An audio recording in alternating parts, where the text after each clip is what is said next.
Lord Jesus Christ according to Matthew. Glory to you, Lord Christ.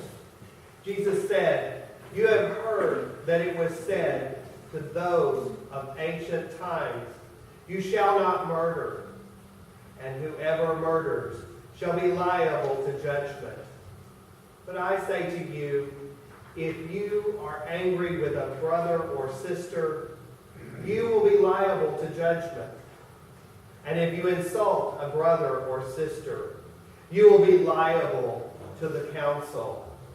And if you say, 'You fool,' you will be liable to the hell of fire." So when you are offering your gifts at the altar, and you remember that your brother or sister has something against you, leave your gift before the altar and go.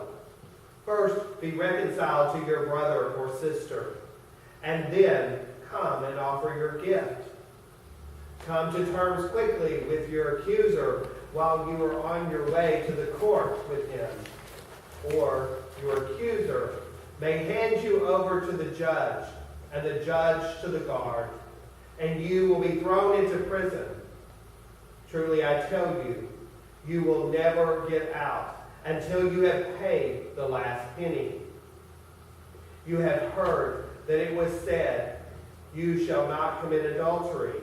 But I say to you that everyone who looks at a woman with lust has already committed adultery with her in his heart. If your right eye causes you to sin, tear it out and throw it away. It is better for you to lose one of your members than for your whole body to be thrown into hell. And if your right hand causes you to sin, cut it off and throw it away. It is better for you to lose one of your members than for your whole body to go into hell. It was also said, 'Whoever divorces his wife, let him give her a certificate of divorce.' But I say to you that if anyone who divorces his wife, except on the grounds of unchastity, causes her to commit adultery, and whoever marries a divorced woman commits adultery. Again, you have heard that it was said to those of ancient times, 'You shall not swear falsely, but carry out the vows you have made to the Lord.'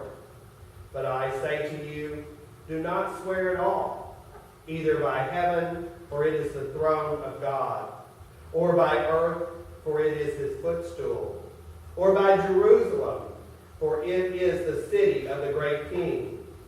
And do not swear by your head, for you cannot make one hair white or black. Let your words be yes, yes, or no, no.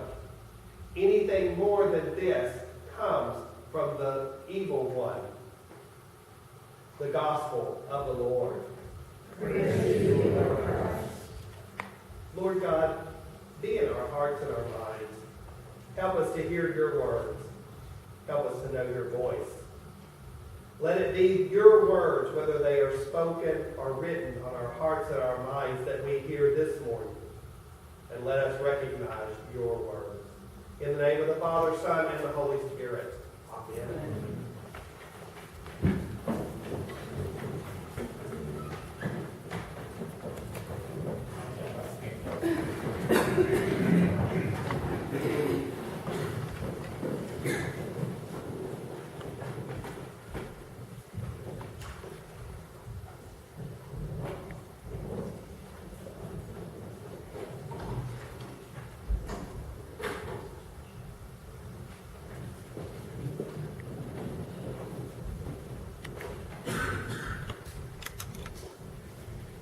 So, I'm sure you love it this week. I didn't write that guy. Well, there's a couple of things to know about it, but I will start with one thing. Matthew has no clue what he's talking about. I'm as white-headed as you can be, and you can tell that I can change the color of my hair.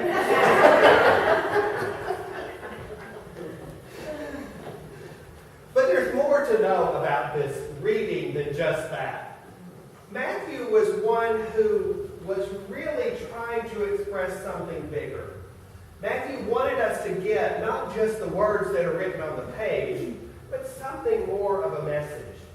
He wanted us to know that it is about community. It's about coming together. It's about us as people in the community. And so was Jesus. Jesus was trying to express something bigger. It wasn't really about all these things individually. It's about relationship. It's how we deal with each other in relationship. A friend of mine said something on Facebook that really brought something home to me when she said she was thinking about this sermon. She's a priest in New York City. And she said, what is my cause? What have I done to cause others pain? And I think that's the root of the gospel. It's what have we done that caused others pain? What is our responsibility in that pain? And if we think of it that way, it sort of tweaks this reading just a bit. It doesn't take the bite out of it, but it tweaks it a bit. I would also say to you that Matthew wanted to really get their attention. So think of this. So Matthew is trying to grab them so they listen. It's the same as when we're driving down the street and we see somebody bump somebody. So there's a little bumper. Not a bad wreck, just a little bump. Well, we probably look at that and just keep on driving, right? We just say, okay, that happened, but no big deal. But I guarantee you, if the fire department has their jaws of life out and they're stretching this car out, you pay attention, right? You stop, you want to see what's going on. Well, that's what Matthew was trying to do. Matthew was really trying to grab you. He said, I want you to hear me. This is about relationship, people. This is about how we care for each other. And in reading this, I know that some of you may or may not know, I don't pick these readings. I probably wouldn't pick this one. But these are put together in a way to kind of relate to each other. And so to think of that, relating the Matthew reading back to Paul, you think of it this way. So Paul is saying, some say they belong to Cephas, some will say they belong to Apollos, some say they belong to me. But they don't belong to us. We are simply people who are bringing the truth. We are prophets. We are pointers. Pointers meaning we are people who point you to the Messiah, who point you to someone else. We are not about you following us. And I know this is probably not a concern, but I hope no one ever here says, we follow Michael. He knows what he's talking about. I'm just a pointer. The words, I hope and pray, always come from God and want you to be pointed to God, not to me. The other thing I want you to think about when Paul talks about planting the seeds and God giving the growth, it's about bringing people to a new place. And only God can do that. All we can do is sort of help you find that place in which you're supposed to be. And we're all called to do that. Not just Paul, not just me, all of us. Paul saw a lot of division in the church. That's what he was really addressing, is this division. This way of living that wasn't about community. It wasn't about relationship with each other. Because they were divided over whose disciple they were. When really they should have been only Jesus' disciple. They were talking about who led them down this path. And so when you think about that, I think about society today. What do we see? We see division and strife. Well, they're right, they're left, they're conservative, they're liberal, they're Democrats, they're Republicans, they're gay, they're straight, they're married, they're single, they're divorced, they've been married for 300 years. And we find all these ways to divide ourselves. And what we are called to do is to come back together. We are called to be in relationship no matter what happens. Of course we're going to disagree. Paul chastised the disciples and he had never even met Jesus. We're going to disagree. But guess what? We have the most reasonable common thread that runs among us. What's that?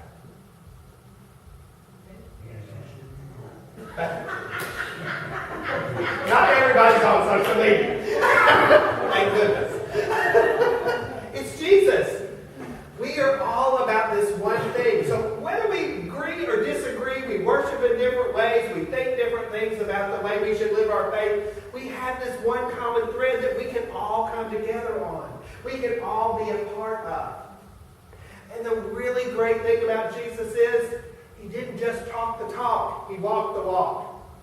And every great leader of faith did the same. Think of any great religious leader, whether they were Christian or not Christian. Part of the way they directed people is by living the life, not just talking the talk. And so that's what we're called to do. And that's what Paul is talking about. Paul gets such a bad rap in many ways. I know probably y'all hate Paul. Some of you probably dislike Paul. But I will tell you that Paul is not a bad dude. He just got a bad rap. It's just like anything else. We can take words and twist words and change things about people, not even what they said or they meant. And so we have to reconfigure this. What is the thing that most people have a problem with Paul about that he said? Women. You know, how did he walk his walk? Well, I don't know if he married or not. There were more women leaders in church that Paul helped set up than there were men. So do you want to believe what this person is trying to tell you about Paul? Or do you want to watch what he did? That's what we are supposed to do. We sometimes misspeak. Sometimes there are words that come out of our mouth and people take them wrong, or maybe we even say them wrong. Lord knows I've said enough wrong. We say things differently than what we mean to say. Have you ever said something to somebody and they tell you what you said and it was completely different? It's the same thing. Don't listen to my words, watch my walk. I know sometimes we're afraid for people to watch our walk. We want them to listen to it, but not watch us walk. But people do watch us. They watch every step we take. And we're either leading them and pointing them to the Messiah, to Jesus, or we're pointing them another way. And I hope that as we figure this out, as we look at our differences and we say, you know what? We don't agree, but it's okay. Because we love each other, and we care about each other, and we have one common goal. And in that, we can go past any differences. We can move past any of those differences. It doesn't matter who you are. Because our common goal is more important than all of those differences.